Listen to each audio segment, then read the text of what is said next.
Une précision quand même sur le type de contrôle que nous exerçons. Je vais essayer de prendre un exemple. Nous passons notre temps à essayer de concilier des préoccupations contradictoires. Je m'explique. Pendant le Covid, vous étiez né, là, oui, quand même. Vous avez été confiné. Bon.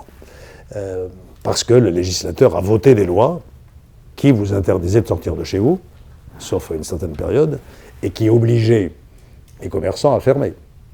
Donc il y avait cette loi portait atteinte au moins à deux libertés fondamentales. La première liberté fondamentale, c'est votre liberté d'aller et de venir. En France, vous pouvez vous déplacer librement. On ne vous demande pas, comme en Chine, un permis pour circuler de telle région à telle région.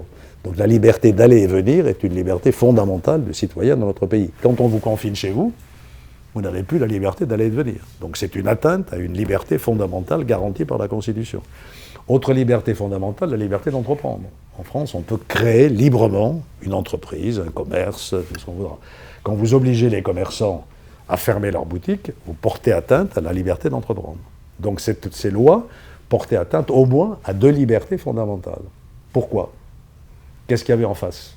En face, il y avait d'autres exigences constitutionnelles, garanties par la Constitution aussi, la protection de la santé, qui est inscrite dans le préambule de la Constitution de 1946, et l'ordre public aussi.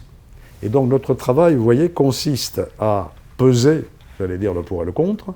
Il y a une atteinte à des libertés, mais c'est pour préserver un autre principe constitutionnel. Est-ce que l'atteinte aux libertés est proportionnée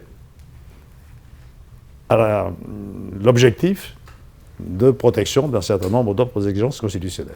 Et c'est cette pesée que nous faisons très régulièrement, cette conciliation, pour essayer de voir comment les choses s'équilibrent. Et dans le cas précis des lois sur la Covid, nous avons estimé qu'il y avait des garanties suffisantes, que notamment les mesures de confinement étaient temporaires, qu'elles étaient placées sous le contrôle du juge, qu'elles devaient faire l'objet d'un vote du Parlement, et que les mesures prises devaient être proportionnées très exactement à l'objectif de protection de la santé. On ne pouvait pas vous interdire n'importe quoi au nom de la protection de la santé.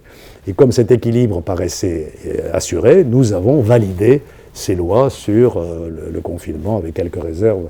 Je n'entre pas dans le détail. Voilà un peu le type de travail que nous effectuons et qui est assez passionnant